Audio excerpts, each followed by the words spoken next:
go, oh, Hillary Clinton has organizations about trying to help child trafficking and human trafficking. She would never be one of them. Jerry Sandusky would never be one of them. Boy Scout could never be involved, because literally it's right under your nose. That's how they work. So I don't think it's a huge coincidence that the Shriners have all of these hospitals set up, so they give the envision of doing what? Goodwill. They're here to help the kids, right? They can't be creeps. They can't be pedophiles. They can't believe in these teachings of Pike that talk about Lucifer being God. These are just guys having fun who are trying to help kids out. And then on the weekend, these 40 to 50-year-old men dress up as clowns. It's sick.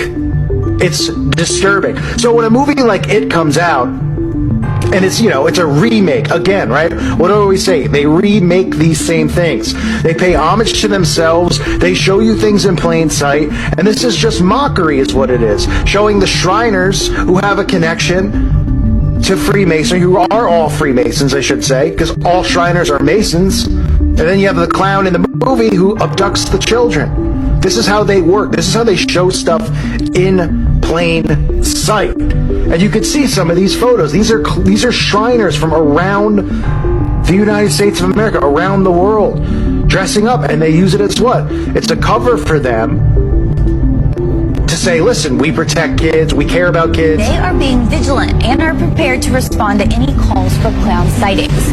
But for the most part, these sightings seem to be pranks that have just been taken too far. And clowns with the Kazim Shriners here in the Star City also don't seem to find the humor in those scary clown sightings. They dress up as clowns to participate in parades and circuses, raising money to help sick children nationwide. Law enforcement says this man may have had contact with hundreds of children across the metro because he's a Shriner's clown.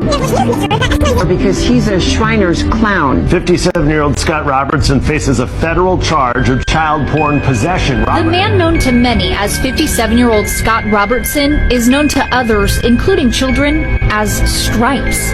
The Tangier Shriner clown was being investigated by the feds for child porn, so Tuesday they say he took drastic measures. We did reach out to the Shriners for comment. They tell us they have no comment tonight, but Robertson will be back in court here on the Friday. Former head of the Melhouse Shriners in Springfield was charged in federal court today with sexual exploitation of a child. The U.S. Attorney's Office says 61-year-old Gardner Whitney of Westfield was indicted on 7 counts of sexual exploitation of a child and possession of child pornography. The indictment alleges that between June of 2010 and December of 2011, Whitney used a minor to produce child pornography and that he possessed child pornography. Whitney has been in jail since his indictment and arrest in district court in January. Information is coming out about a Westfield man charged with child sex abuse charges. 22 News I-Team reporter Ryan Walsh broke this story on WWLP.com. He's live now in our newsroom. Gardner Whitney Jr. was not only an employee at Suffield Middle School, but he's the former head of the Melhouse Shriners in Springfield. This is a picture from the Melhouse newsletter when he became potentate in 2011. The 61-year-old Whitney is also an employee at Suffield Middle School, according to the Hampden County District Attorney's Office. Suffield Public School Superintendent Karen Baldwin has yet to call 22 News back after receiving multiple messages over the course of 2 days, so it's unclear what position Whitney held at that school and if he had any unsupervised contact with children. Al Zippin, Public Relations Chairman for the Melhouse Shriners, told 22 News it's an awful situation, and the Shriners are very concerned about the well-being of Whitney's family, more so than they are about the impact it could have on the Shriners. Whitney's in jail tonight, but denies the charges. Live in the newsroom, Ryan. You can look at some of the things that the Shriners have had and released. Some booklets where they show all the local members of the Masonic lodges dressed up as clowns inside of a booklet with clowns on the cover, which has more clown advertising inside. These things do not happen by coincidence. Now, I know other people out there talk about clowns, that they're supposed to represent demonic or demonically possessed entities, or demons, I should say. There is truth to that. There's lots of truth to it, but remember, a lot of this stuff all revolves around pedophilia. It revolves around the teachings of Crowley and black magic. Now, somebody will say, well, wait a minute, Freemasons don't talk at all about Aleister Crowley. Well, Freemasons, their doctrine openly talks about the worship of Lucifer And the man who called himself the Beast himself, or was referred to as the Beast himself, Aleister Crowley, openly talked about Lucifer being the true God, and the enlightened ones are the ones who worshipped Lucifer. And he openly talked about what?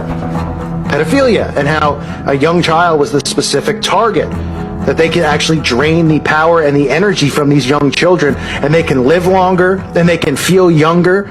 It's sick of why, clowns and the fear of clowns and who, where all of this really stems from. It stems from the Shriners. Now, you'll research stuff if you want on the Shriners and you'll find these answers, but others will say, oh, well, the history of a clown comes from, so-and-so, some garbage that they made up about circuses and clowns and that sort of a thing. But there's a reason that these freaks, these Shriner freaks, dress up still as clowns. And there's tons of videos you can watch. There's tons of books. You can see that they hand out books everywhere and they do their Shriners parades. All the members dress up as clowns. Nobody finds that weird. Nobody finds that odd.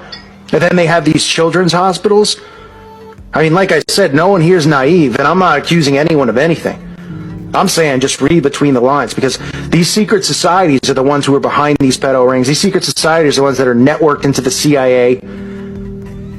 It's not just a bunch of random people. Okay?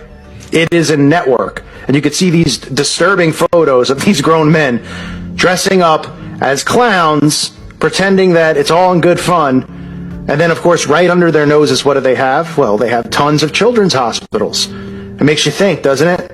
Just like how Hillary has the front of the, human trafficking charity, which happens to be across the street from Comet Ping Pong, where nobody would look, right?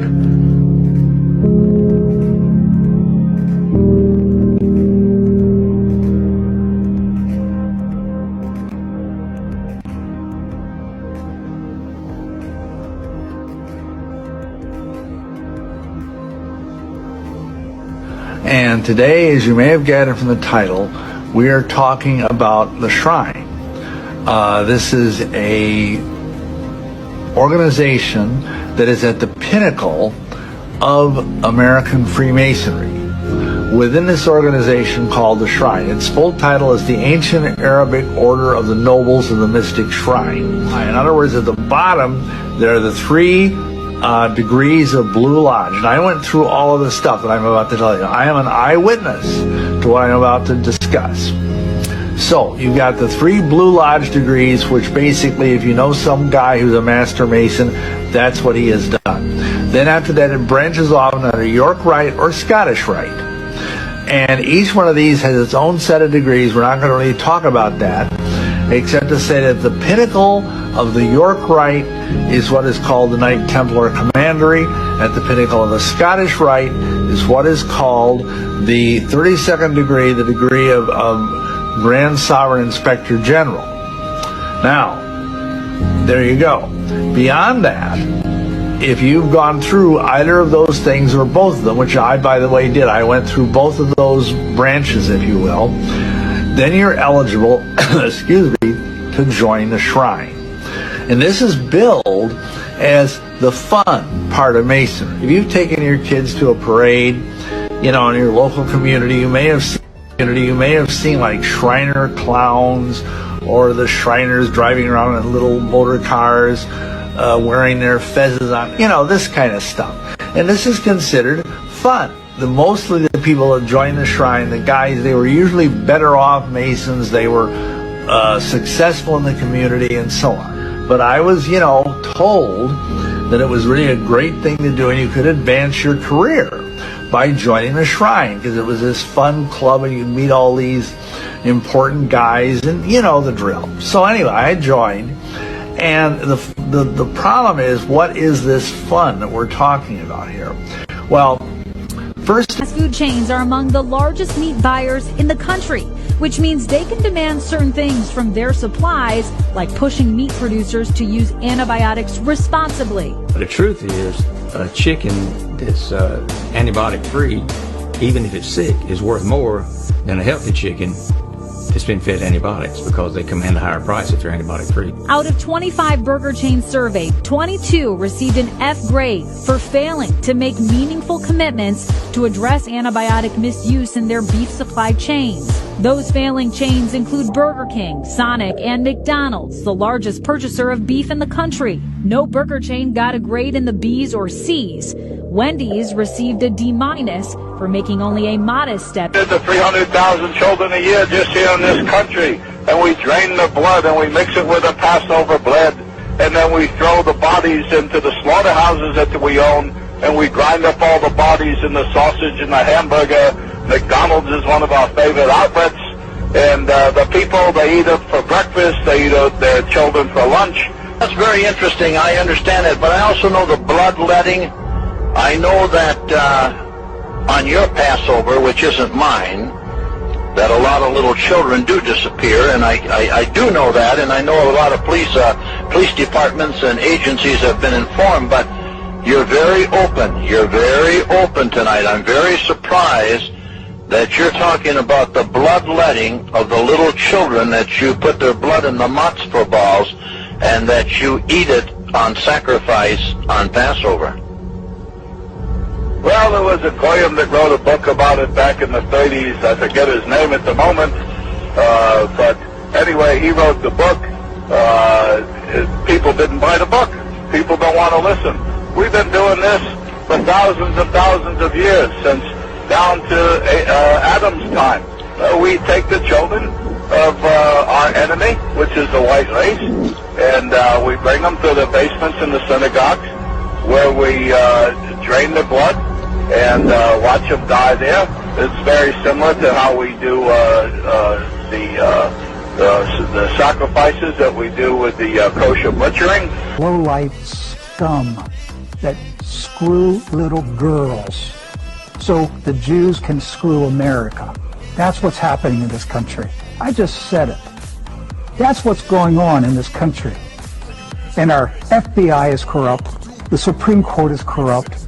The Justice Department is corrupt. The news media is corrupt. The whole country is corrupt. Because we've walked away from Almighty God, and we've allowed Kabbalah practicing Jews to defile the nation. Put that video out.